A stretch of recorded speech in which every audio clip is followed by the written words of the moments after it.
પલ express ન્યૂઝમાં આપનું સ્વાગત છે। આમ આદમી પાર્ટીના ઉમેદવાર શ્રવણ જોશી સામે બદનક્ષીની ફરિયાદનો મામલો આમ આદમી પાર્ટી દ્વારા પોલીસ કમિશનરને કરાઈ રજૂઆત। થાકી ગયા ભાઈ, થાકી ગયા મોંઘા શિક્ષણથી થાકી ગયા ભાજપ પૂર્વ કોર્પોરેટર અમિત રાજપૂતે નોંધાવી છે પોલીસ ફરિયાદ। ઇમેજ દર્શાવી ભ્રષ્ટાચારના આક્ષેપ કર્યા હતા। કોર્પોરેટરના ચહેરાનો ઇમેજ દર્શાવી હોવાનો આક્ષેપ।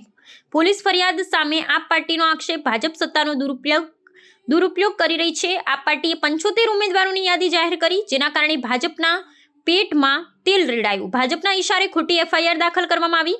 શ્રવણ જોશી આપ પાર્ટીના પોસ્ટર સાથે છેલ્લા 4 દિવસથી ગોડાદરામાં ભ્રષ્ટાચારથી લોકોને અવગત કરાવી રહ્યા હતા, જેના કારણે ભાજપે પોલીસનો દુરુપયોગ કરી ખોટી એફઆઈઆર દાખલ કરાવી આ લોકશાહીનું હનન થઈ રહ્યું છે, જે અંગે પોલીસ કમિશનરને રજૂઆત કરવામાં આવી। પ્રાંતની ચૂંટણી જાહેર થઈ ગઈ।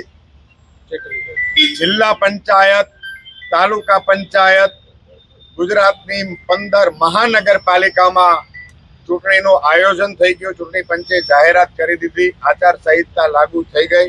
આમ આદમી પાર્ટીએ પોતાના ઉમેદવારો જાહેર કરી દીધા। થોડાક ઉમેદવારો બાકી છે, 2 દિવસમાં અમે જાહેર કરી દઈશું। ગઈકાલે સુરત મહાનગરપાલિકાના ચૂંટણી લડવા માટેના ઈચ્છુક ઉમેદવારો પૈકી અલગ અલગ 75 સીટ ઉપર ઉમેદવારો જાહેર કરવામાં આવ્યા। ભારતીય જનતા પાર્ટી અમારા ઉમેદવારોના નામ સાંભળીને ડરી ગઈ। અમારા કેમ્પેનને એન કેન પ્રકારે રોકવાના દુષ્પ્રયાસો કરી રહી છે, અને એ કેમ્પેનો રોકવા માટે ભાજપ રીતસરનું પોલીસનો દુરુપયોગ કરી રહી છે, પોલીસ તંત્રને આગળ કરી રહી છે। આમ આદમી પાર્ટી ગુજરાતના લોકોની પ્રથમ પસંદગી બની રહી છે।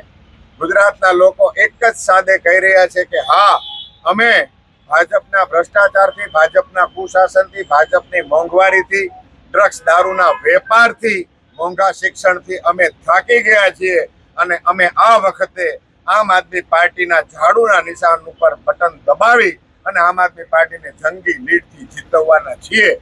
આ ભાજપને ખબર પડી ગઈ છે, એટલે અમારા કેમ્પેનને રોકવા માટે પોલીસ તંત્રનો સહારો લઈ પોલીસનો દુરુપયોગ કરી અમારા કેમ્પેનને રોકવાના એન કેન પ્રકારે પ્રયાસ કરી રહ્યા છે। ત્યારે આમ આદમી પાર્ટી સુરત શહેરના સંગઠનના તમામ પદાધિકારી, સંગઠનના તમામ સાથીઓ પોલીસ કમિશનરશ્રીને રૂબરૂ મળવા રજૂઆત કરવા માટે આવ્યા છીએ કે દરેક ઉમેદવારને આ લોકશાહીમાં પોતાનો પ્રચાર કરવાનો અબાધિત અધિકાર છે।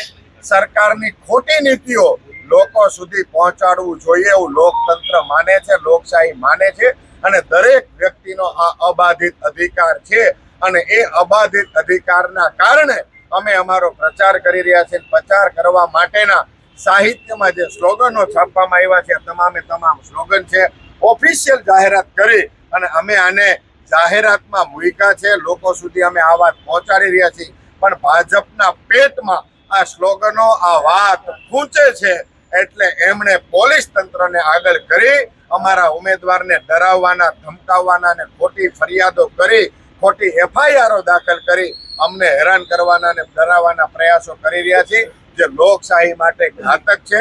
એટલે અમે માનનીય કમિશનરશ્રીને રૂબરૂ મળીને રજૂઆત કરવા માટે આવ્યા છીએ કે પોલીસ તંત્રનો દુરુપયોગ બંધ કરવામાં આવે।